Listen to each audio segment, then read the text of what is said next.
join our love, it's so right. If you could feel what we feel now, you'd be a leader filled with might. Cause we're a... You can be a winner. That's right, you can win big on the Awaken Radio Network. Check out our homepage, awakenradio.net, for the latest contests, the latest giveaways. Recently, we've awarded winners just for calling in, just for typing in the chat room, just for making a comment in our forum. All sorts of gifts, heirloom seeds, e-books, and many more prizes are on the way. Right now, you can make a huge difference with $1 by going to awakenradio.net. There on the homepage, you'll see the graphic and the information of how your donation of $1 can not only help the station, not only help open you up to Thrival Energy, but it places your name in a drawing to win a full 1-hour Thrival session with Donna Devane. This is a $100 value for $1. Come on, make a difference for $1. Win prizes. Join us in our live chat room. Call in on our live shows. Add comments to our forums. You can win. Every week there's a new winner, and a lot of times there's new winners every night. Join us for live talk radio on the best online talk radio station anywhere in the world, Awakened Radio Network at awakenradio.net. Or if you can't make it to our website, listen on your mobile device. I love you.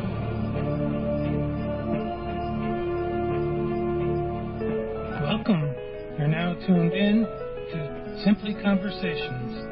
Join us every Sunday, 9 p.m. Eastern, 8 Central, 7 Mountain, 6 Pacific. Each week, we'll have a new conversation exploring the lives of people who will finally begin to listen to their hearts. Join us as we open the door for these uplifting and courageous people. Whether you're young, old, or somewhere in between, their work helped them to transform their own lives, and it ultimately helps to support, heal, and grow their communities. Our discussion can provide you the opportunity to be inspired. So join us and be a part of the conversation. This show is brought to you by intuitionbyrob.net. Thank you. And thanks for joining us tonight. As you heard, this show is all about exploring how everyday conversations have helped our guests to finally listen to their hearts. What has your heart been asking you for? That's what our conversation will guide us towards tonight. Welcome to Simply Conversations. I'm your host, Rob Ragozzine. It's August 8th, the 11th, 2013. Tonight we'll be talking with Cheryl Hendricks. She is wife, mother, spiritual counselor, and minister. We'll discuss some of her life experiences and what she's learned along the way. Come gather with us in our conversation as we open the door for Cheryl. This conversation may encourage, enliven, and wake you up to your own potential and possibilities. Are you ready to bring your own voice to the conversation, your community, and the world? We'll provide that opportunity tonight at the second half hour. You can call in and ask questions to Cheryl. So bring your ideas, thoughts, and comments to the show. You can even post in the chat room by coming to awakenradio.net and click on the live chat tab. You can also call us by adding Awakened Radio to your Skype or dialing 334-649-7204. Last week we spoke with Rebecca Burton, and you can find that talk and link in my forum at Simply Conversations here at Awakened Radio and at simplyconversations.com. This week we're talking with Cheryl, and if you're inspired by tonight's talk, you can contact me on Facebook and Twitter and participate on a call of your own. We'd love to hear about you and how you've healed and changed your own community. So with that in mind, we'll introduce Cheryl. Hello, Cheryl. Hey, Rob. How you doing? Good. How are you? I'm excellent. So can you tell us a little bit about one of your own conversations that inspired you to make some of your own changes? I've been thinking about that, and the conversations that have inspired me the most have been pretty, the thread has run through all of them throughout my life, and they're the conversations that have to do with God or the universe or connection, how we find connection with each other.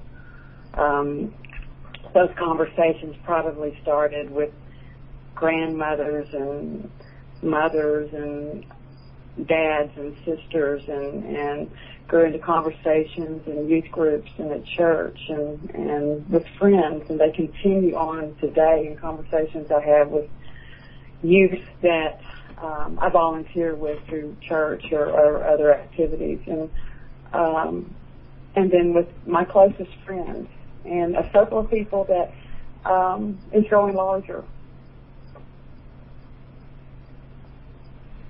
Now, can you remember any particular person that stood out as a mentor that helped you to really step up? Oh, I'm blessed. I'm blessed to have more than I could possibly ever name without feeling like I was left someone out, but I'll give it a shot. My family, first and foremost, because for whatever experiences we've had, they've led me to this place in my life.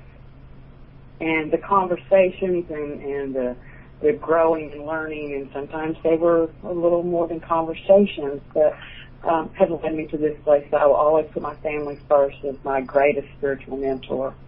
My husband, who loves me and supports me and challenges me daily. My children. I've had, Carol Gardner, who was a youth regional coordinator and the Youth of Unity, was a great mentor for me. Carol Meadows, another friend who, she was my first real connection with a real life psychic, and used her guidance and her angels were such a real and tremendous part of my life that she showed me possibilities. Rudy Harsh, like I said, Earl Anderson. Oh my gosh, Earl Anderson. There's been so many that, and it just still grows today. So again, I'm blessed. Mm-hmm. What do you want most for the world today? What's your core message here? I, of course, want world peace and love and rainbows. I want connection. I want the heart of mankind to be lifted up, that it knows its true nature, and that true nature to me is about love. I kind of want it all, but I don't see any point in wanting anything less.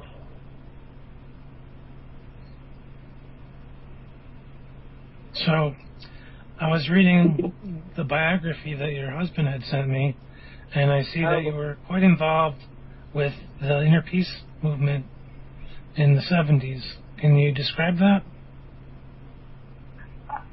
Yeah. I can remember a lot of it. It was a time of awakening. I was probably 18 or 19 when we started going to gatherings and meetings, and it was just a group of like-minded people that were really opening to new spirituality and awakening to new ideas outside of the mainstream religions here, and it's something that I felt very called. It was an opportunity for me to learn more about meditation. It was an opportunity to really learn about my spiritual guidance and to get in touch with my spiritual guidance. Dream work, things that awakened and resonated with a very deep part of me that I hadn't found earlier. So yeah, it was a short life venture, but very life-changing and very opening, and something I'm eternally grateful for. Probably one of the most rapid times of spiritual growth for me was the period of time we spent with the Unity Church of Little Rock, where my husband and I were Youth of Unity sponsors, or kind of equivalent to youth ministers at that church at the time. And Unity is a very metaphysical church that teaches the practical Christianity, really using the teachings of Jesus in your everyday life, making it real, making it pertinent and relevant. And working with teenagers and having my own children forced me to walk my talk, and forced me to make sure that what I was saying and how I was living was in integrity with the truth that was coming out, or I believe to be truth, coming out of my mouth. But that was just rapid, intense growth. And again, I'm just, when I talk to you, I just remember how very blessed I am in my life, and have had just opportunity after opportunity to grow, and have attracted incredible people to me that have helped me in the journey. So did you have any moments that were just a total mind awakening, an aha moment, that you realized just how powerful that you were? Oh, Lozzie, I don't know how powerful I am. But I have had great major awakenings. Those are those bliss-filled moments that give me enough of a glimpse of my potential that I want to do it all the time, and fail rather miserably daily, but it gives me something to shoot for. Earliest one I remember probably was growing up at Gardner Methodist in North Little Rock, and we had these most fabulous youth directors, Jay and Martha Holstead, and I was always the rebel in church. I'm not a good sheep. I'm a pretty good goat, but I'm not a great sheep. And so I would argue with people just because I could. But Jay and Martha were really great, and they were good at setting tone and setting up opportunities to capture that moment with God. And I don't remember exactly what happened, but I do remember it was in a chapel. I do remember there was a picture of Jesus involved, and probably that was one of the first real Christed connections that I ever felt. So that was one. I have them daily. Well, no, gosh, I wish I had them daily. I'm having them more regularly, though, now. And it's like this moment when I said yes to this, and these moments in the last month that I have said yes to opportunities that have been presented to me have been those aha moments, because I felt connected and I felt guided, and I trusted that guidance and just said, okay, what's next? And what's next was great. And so I'm sure that over the course of our conversation that more of those aha moments will reveal themselves, but that's a little bit of it. It seems like you have a strong inner core of compassion. Do you think these aha moments and the work that you've done have really helped you to build that up? Yes. Yeah, absolutely. And thank you for that, because, boy, I got more aha moments. I was really, really fortunate enough. And, I live in Arkansas, and I don't know exactly when all the integration and everything started, but I was in elementary school in the 60s, and my third grade teacher was the first African-American teacher in a white school in the North Little Rock school system. And her name was Mrs. Alfreda Marshall. And I give her all the credit in the world for making me aware that oh my gosh, just making me aware. My only interaction with anybody that was black prior to that was pretty much just passing by, no personal connection. And that woman came in with a heart as big as God and loved us and taught me that there is no color, that we are so much more alike than we are different. And she made a huge impact. I kind of became a civil rights activist in my own way when I was 8, just becoming very much a defender of my angel teacher. And I'm sorry, I got so sidetracked then, I don't even know what your question was now, but that was an aha moment for me. Oh, compassion. Yeah. That's, I think, where I first learned compassion, too. And I think, honestly, it's just been the calling of my heart. I've always been able to put myself in other people's shoes and empathize, and compassion is just part of who I am. Don't get me wrong, and you can ask anybody who knows me well, I'm not always compassionate. I'm not this great loving creature that I so would like to be, and I'm going to claim all the time. But there is an essence at my core that I am in touch with, and I do try to nurture and strive for.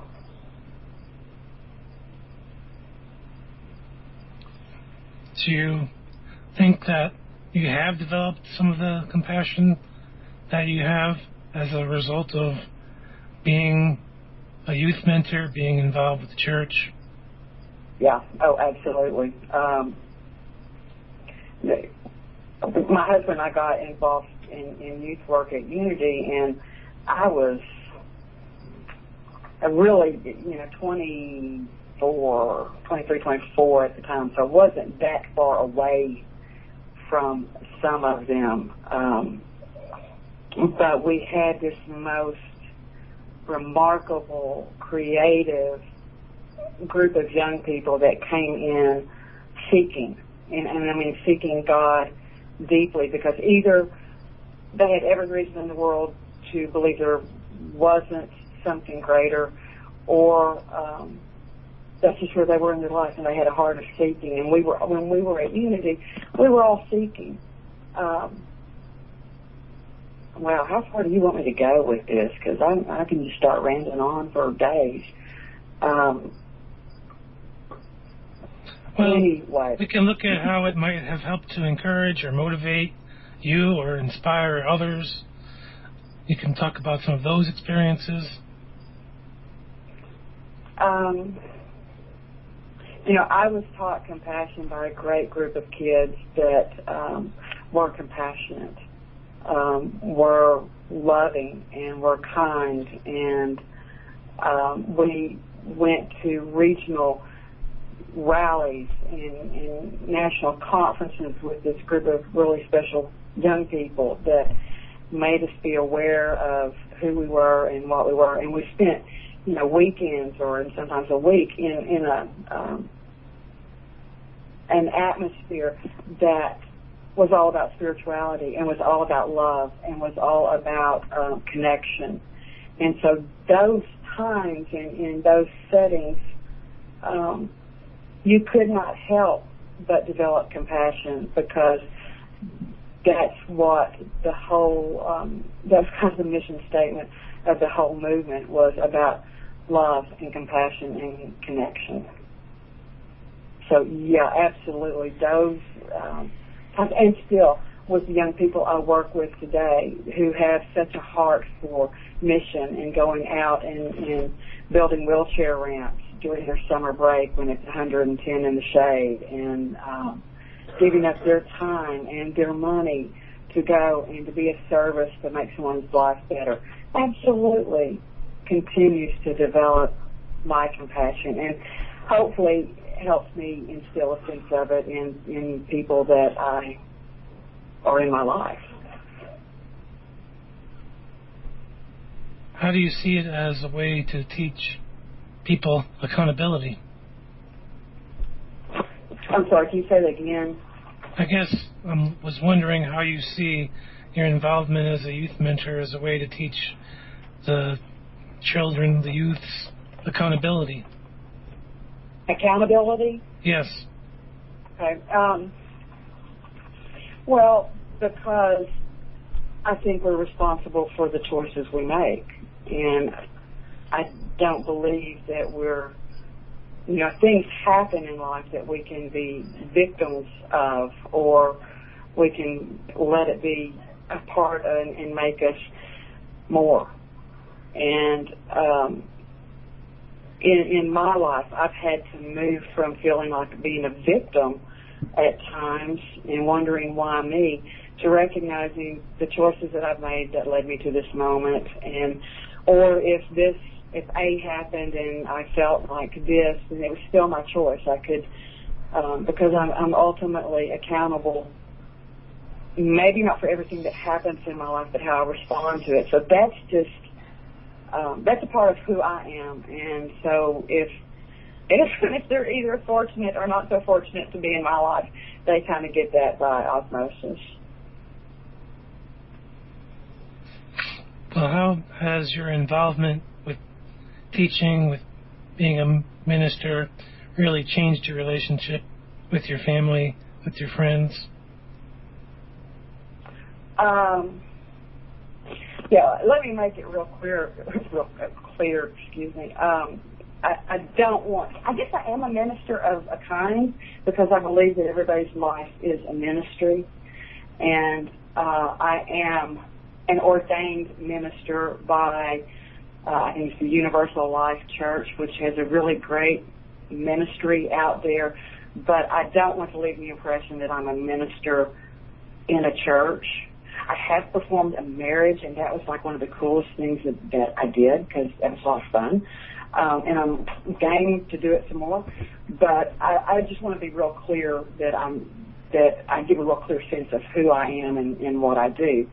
That being said, I have been doing youth work for nearly 30 years now.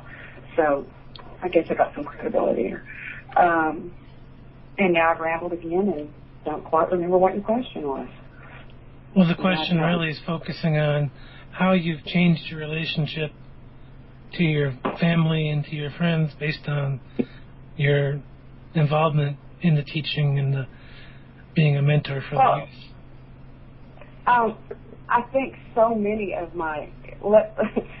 some of the youth that I started out with when they're 14 are celebrating their 40th birthdays now or more. So this has been a long, long time. But during down this road with this group, so many of my very closest and very dearest friends are parents of the youth, either because we were friends and their youth got involved in something that I was doing, or because their youth were involved in something that I was doing and I became friends with their parents. So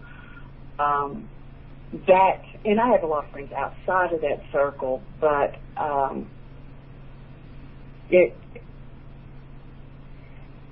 guess as far as how has it impacted my family and my friends, it's just made it better.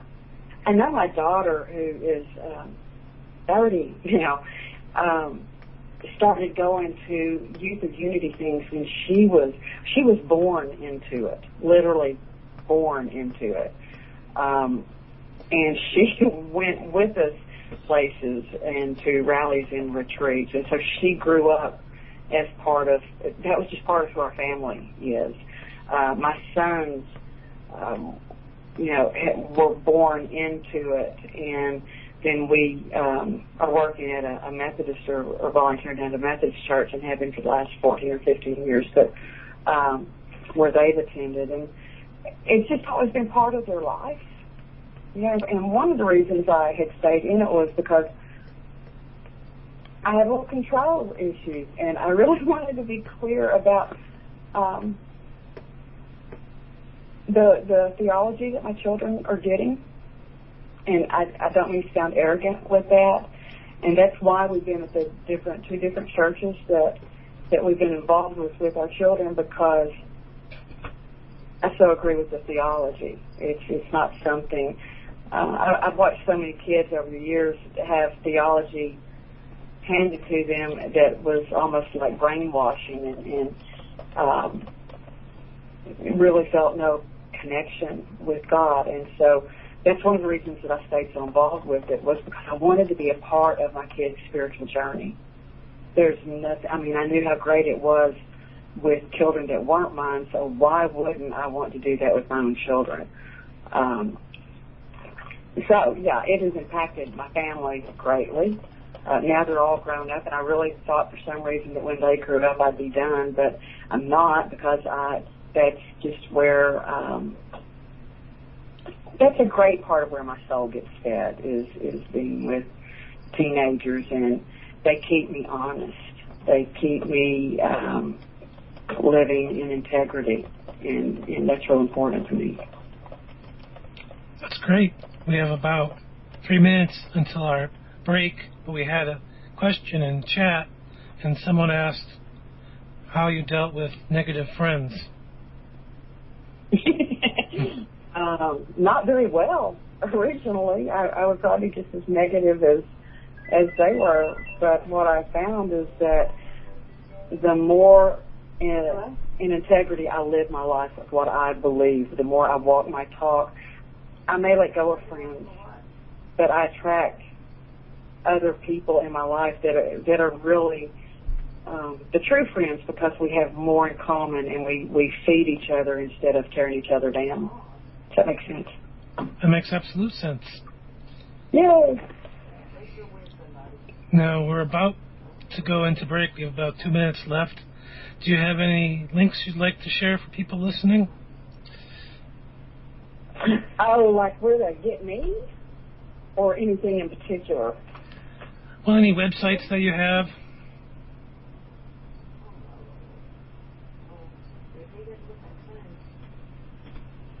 Do you have any? Cheryl?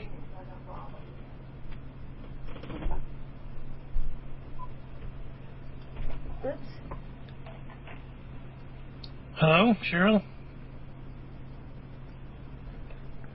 Seems we're missing Cheryl for the... Yeah, I'm seeing her, Rob, but I'm not hearing her. You want to go ahead and take a break, and maybe she'll come back? Her cell... break, I guess. Yeah, her cell phone may have dropped. You can be a winner. That's right, you can win big on the Awaken Radio Network. Check out our homepage, awakenradio.net. For the latest contests, the latest giveaways. Recently, we've awarded winners just for calling in, just for typing in the chat room, just for making a comment in our forum. All sorts of gifts, heirloom seeds, e-books, and many more prizes are on the way. Right now, you can make a huge difference with $1 by going to awakenradio.net. There on the homepage, you'll see the graphic and the information about your donation of $1 can not only help the station, not only help open you up to Thrival Energy, but it places your name in a drawing to win a full 1-hour Thrival session with Donna Devane. This is a $100 value for $1. Come on, make a difference for $1. Win prizes. Join us in our live chat room. Call in on our live shows. Add comments to our forums. You can win. Every week there's a new winner, and a lot of times there's new winners every night. Join us for Live Talk Radio on the best online talk radio station anywhere in the world. Awakened Radio Network at awakenedradio.net. Or if you can't make it to our website, listen on your mobile device. I love you. Welcome. You're now tuned in to Simply Conversations. Join us every Sunday, 9 p.m. Eastern, 8 Central, 7 Mountain, 6 Pacific. Each week, we'll have a new conversation exploring the lives of people who finally began to listen to their hearts. Join us as we open the door for these uplifting and courageous people. Whether they're young, old, or somewhere in between, their work helped them to transform their own lives, and it ultimately helps to support, heal, and grow their communities. Our discussions can provide you the opportunity to be inspired. So join us and be a part of the conversation. This show is brought to you by intuitionbyrob.net. Thank you.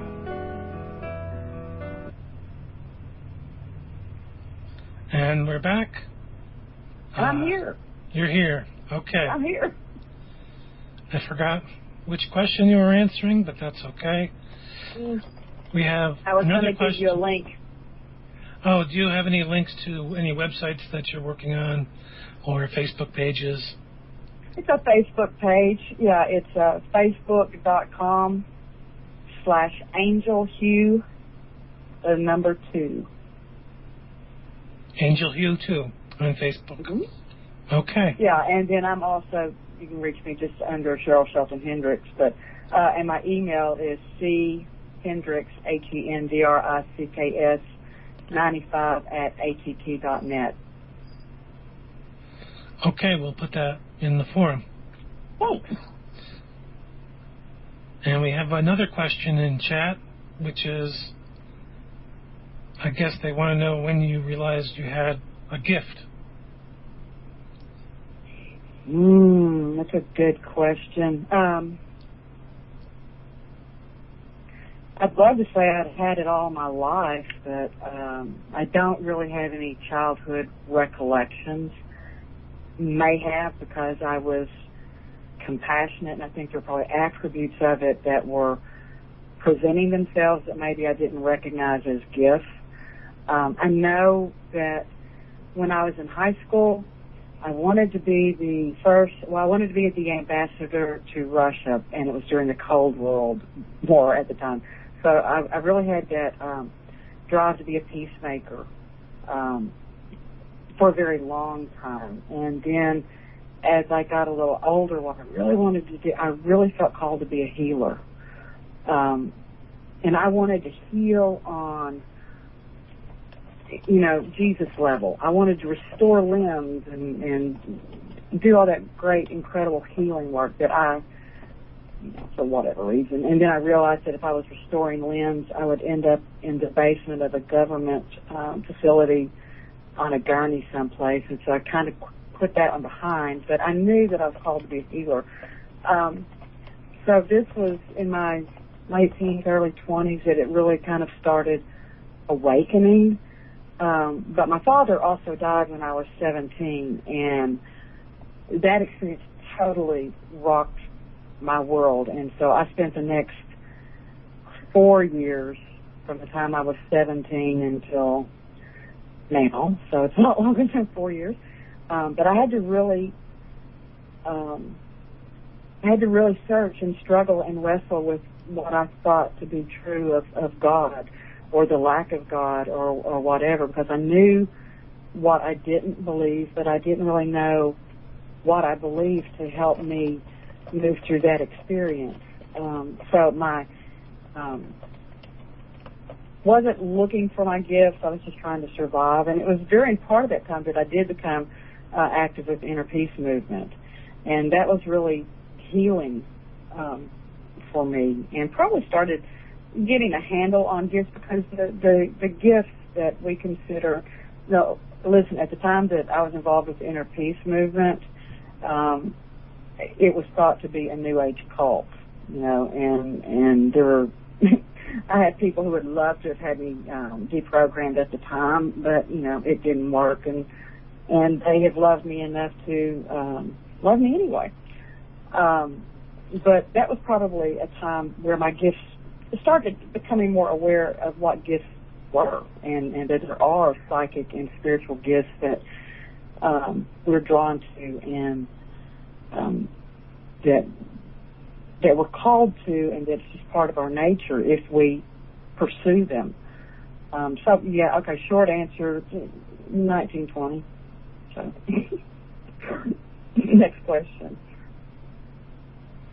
I just want to remind everyone that if you have a question for Cheryl, you can call in at 334-649-7204 or add Awakened Radio to Skype, or of course, join us in the chat room by coming to awakenedradio.net and clicking on the live chat tab.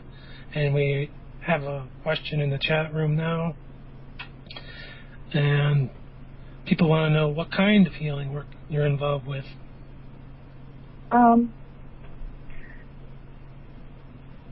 I'm always looking for the appropriate answer.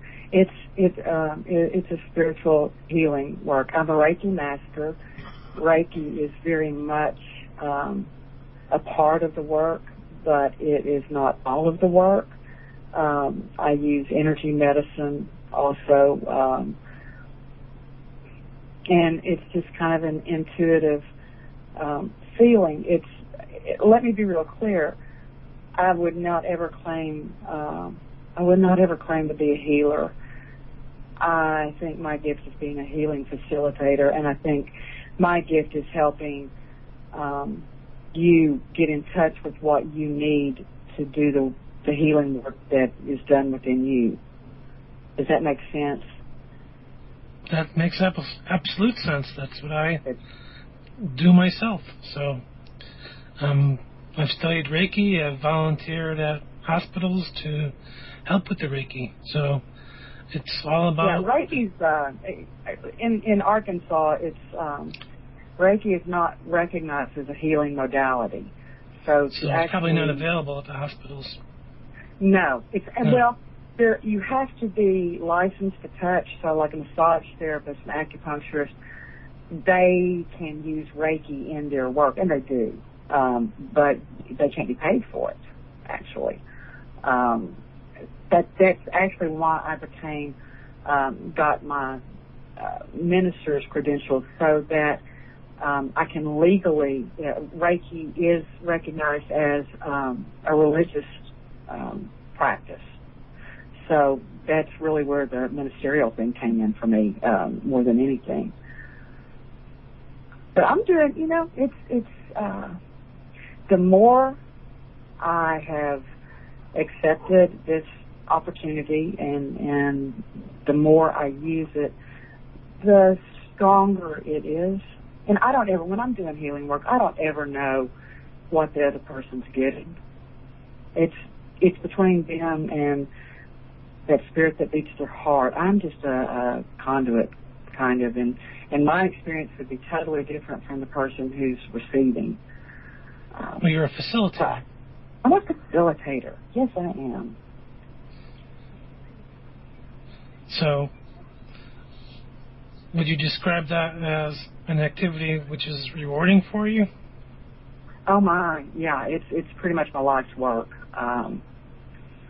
Yeah, it's when I am doing energy work is when I am at my best, and it's when I feel most connected to what I call presence, or all that is, because my God has gotten way too large for the box that I used to have he, she, her, it in, and I understand why there was no name for God early on, because it's too big and encompassing, and that's kind of what this energy has become for me. So yeah, working with energy and healing is my life's work. I also have reconnected with my angels, a lot in the last 2 years, and they're very much a part of the healing work too. So I also work to help people know who they're. Just facilitate those connections. I got another question in the chat saying, "What do you know of what is next for you?" That's what I ask every day. I'm real excited because I don't have a clue. I do not have a clue. I know that vibrationally the world is changing, and we are all being called to use our gifts. We're all being called to reconcile, to love, and I think I'm part of that as I continue to reconcile to love and expand my gift. But it's exciting. I've never been at a place in my life where not knowing what the next day was bringing was exciting. It's always been really terrifying. And there's, it could easily be terrifying now, but what would be the point? You sound like you have compassion for yourself and your progress. Do you think you push yourself too hard on occasion? I don't anymore. I think I have my whole life. I think I always expected to be perfect, and not being perfect, boy, that makes for a lot of misery because it's something you just can't ever live up to. So I've pretty much let that go. I've learned to get off my back and be a lot more gentle with myself. Do you think that leads for a more satisfying life? Oh, absolutely. I think most of the things that are the biggest problems and the things we stress about most in our life are things that we anticipate and that we don't have any control over, and it's what we think is going to happen. And in doing that, we can certainly set up that experience. But I've found that in my life, the anticipation is usually so much worse than the actual problem that you fear. And so I'm really working on staying in the moment and letting each one unfold. As far as following your calling, what would you recommend that our listeners do to do that for themselves? Trust yourself. I think the calling of our heart is going to be that thing that it may not pay a penny, but and that in our society is kind of the dilemma. But those things that feed your heart and that feed your soul, and it's almost a compulsion that you're compelled to do it. And if you've got that, then trust it.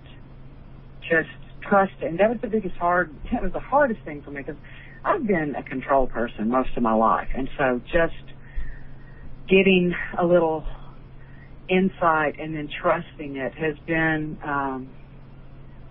probably one of the most freeing things that I've ever done. And it has not failed me. If you get a nudge to read a book, then read that book. I think Doreen Virtue, I think that's where I read that today, that pay attention. We ask for guidance all the time. We ask for help, and then we don't follow through with the guidance that we're given.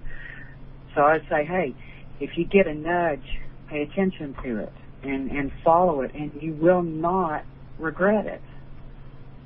I don't make many promises, but I can pretty much promise that one.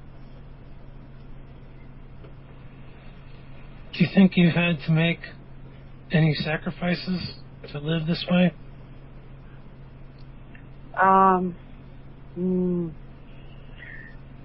No. Yeah, no. It's all perspective. I stayed home with my children throughout they're spread, like they're 9 and 10.5 years apart, so they were spread over a long period of time. And my mother-in-law moved in and lived with us for 10 years, so I was a caretaker literally for 30 years, and it's only been since 2010 that I got to really rediscover myself, and that's kind of when this new birthing of me and moving out beyond my comfort zone and into whatever this new adventure is started. Well, I get on a roll and then it just goes. Now, Okay. what do you say to teens that have a desire to change things but don't know where to start? Start with your life. I think that's the only thing that we can do. You know, I wanted to be a peacemaker. There was literally a brief moment in time that I thought I was going to establish world peace pretty much on my own. Now, that's a lofty thing. And then I realized that I was not very peaceful with my family. And we moved into a neighborhood that my neighbor just did not like me because I breathed air. And I've never had that happen before. So it was a really, we did get over that, and it was all eventually okay. But it made me very much aware that it's personal work. You know, if we all did the personal work, and if we all loved ourselves and were compassionate with ourselves, then we would extend that out into the world. So, yeah, you got to start at home and then take it out. You know, if you're a peacemaker, there's activities all over towns and cities and organizations that you can contact and get involved with that do great cultural diversity kind of activities and experiences. And the more that we can learn about each other, the more that we know that we're not so very different. And then we lose the fear and the connections start to be made.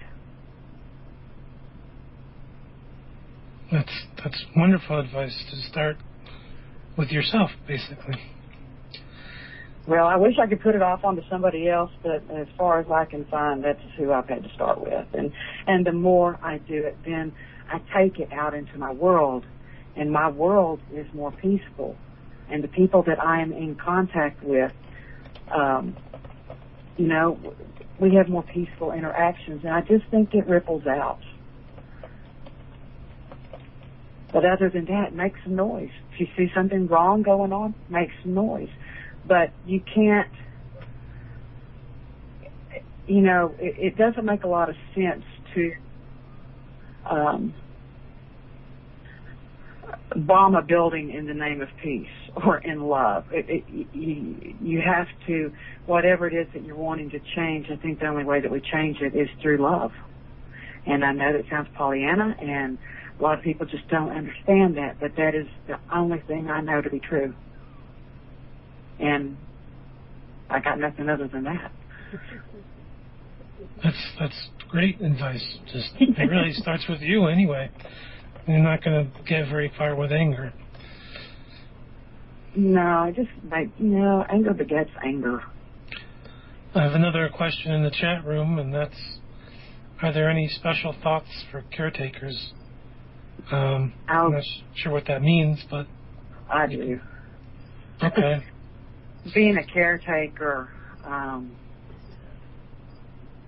when it's your job, you know, any parent knows when you are that person that's totally responsible for the welfare and the life of a young child, it's overwhelming because the responsibility is overwhelming. And if you don't take care of yourself, then you lose yourself. If you're taking care of, you know, we're taking care of parents now, or we have children that have special needs, and that becomes our job. That becomes not just our role, but it becomes a job also. And you have to take care of yourself. And that's the hardest thing, because it's hard to carve out time. But I can promise you that there are people that will give you an hour. If you can't get, there are people that will help you get away and help you take care of yourself. Nurture your spirituality, because you can't do it alone. It's just not going to work as well. Find support groups. You know, for me, I was very, very, very fortunate because I've got very supportive family that all live within a couple of miles of my home. I have very supportive friends, and my husband is, that goes without saying. He's just my rock and my support. So I've been fortunate, and I realize everybody's not that fortunate. So I would say, take care of yourself. Take care of yourself spiritually first, and I think the rest will follow. Do you know of a moment that you knew that all of the work that you were doing was really making a difference? I'm always kind of surprised when it is. A single moment, probably not. Because some of them were so very long ago that they've melded into the blur that is my mind at this time. But I'm pretty sure that it would have involved a young person to see somebody recognize that they're loved, somebody recognize that they're worthy, to be witness to somebody recognizing that they're connected to more than just themselves. Those have, and those have happened. Those have happened. I cannot tell you when or how, but I can tell you they're part of the fabric of my life. And that's you do the work because you're called to do the work, and everything else is icing on the cake. So I think I would have to do what I do even if there was no effect or no known effect from it. Because honestly, most of the people in our lives that we touch, we won't ever know. It ripples out there somewhere. So that's why I really try to be kind and be compassionate and smile at that person and make eye contact and let people know that they have worth and value, because you don't ever know where that is going to touch the world somewhere down the line. So do you worry if people like you when you're helping them? Yes, I do. I actually worry more if they think I'm crazy or not. Being crazy is kind of, when you're intuitive and you live your life because that's just how it feels, and there's nothing black and white and tangible that you can address, and I just have always felt a little bit like I didn't belong in this world. And so, yeah, there's been a lot of times that maybe I've been more concerned about my own sanity, but I don't think so, because I know what I do feels so right. But yeah, it's been real difficult to put myself out there publicly. I've been doing this stuff a long time. I've only kind of made it public in the last, semi-public in the last year, more public in the last couple of months. And a lot of that, I've had to wrestle with the issues of, geez, I just don't want that person to think I'm crazy. These are people that could have been in high school or elementary school. Really? So I'm getting over it and I'm getting through it, but it's been a challenge. Do you have any advice to help other people do that for themselves, to get over that conscious awareness of themselves? Find people like you. Find people that... well, just to get past having the need to be liked. I think if you are... you've got to do that work. You've got to do your inner work, and that's going to be all about forgiveness, ultimately, to me, because self-acceptance and accepting our gifts and accepting what we are has to come from being able to really love who we are and accept who we are. And once you do that, it doesn't matter who likes you or who doesn't like you or who thinks you're crazy, because you know. And when you know, you just do the work, and the work supports you, and Yeah, it's he's got to do the inner work, and then the rest follows. Well, we're almost out of time for tonight. Thank you for talking with us, Cheryl. You can share your Facebook links and email again for us. Yes, it's facebook.com/angelhugh2, the number 2, or chendricks95@att.net. I just want to thank you for making this so easy for me. You wouldn't know it by talking to me. I don't like to talk that much. Well, Apparently thank you for coming on. Thanks, Ross.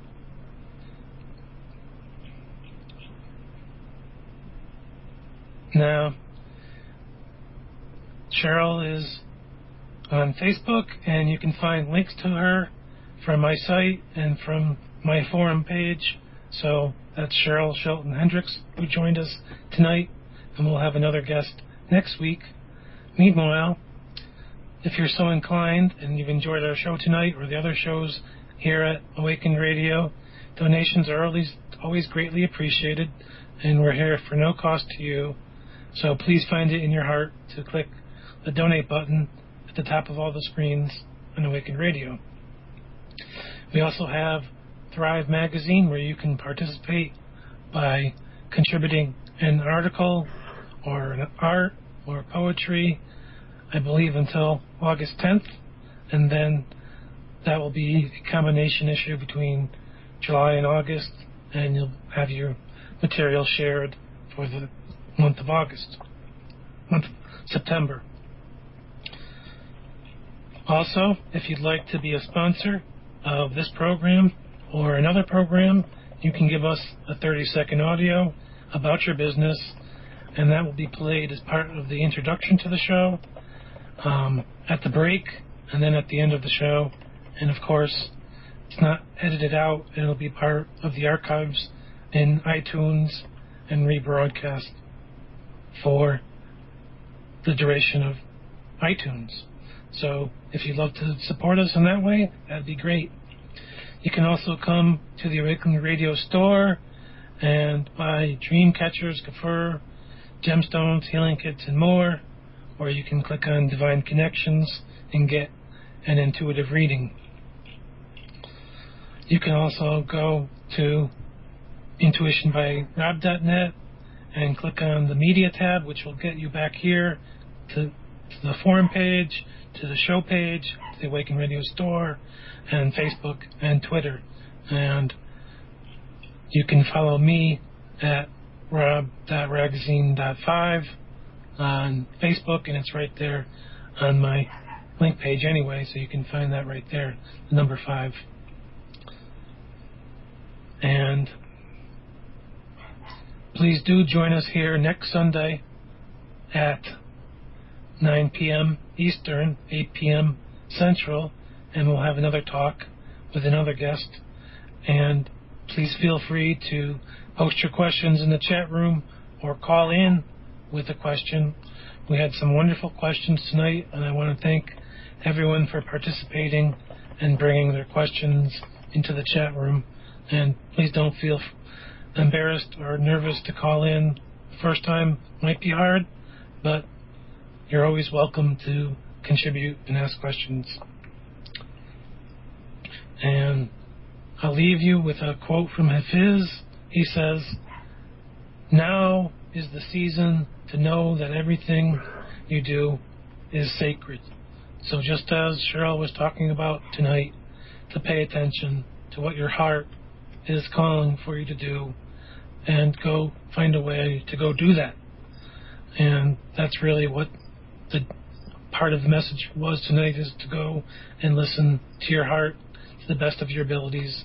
Don't be afraid to ask for help, and pretty soon you'll be able to change the way that your life is going, simply by following your heart. And you'll get that information on many of the shows here at Awaken Radio. Thanks for joining me tonight. We are awakened. Come and join our love, it's so right. If you could feel what we feel now, you'd be a leader filled with might. Cause we're awakened. You won't catch us sleeping through the fight at night. We're all eyes open, showing our inside and light so bright. We are awakened.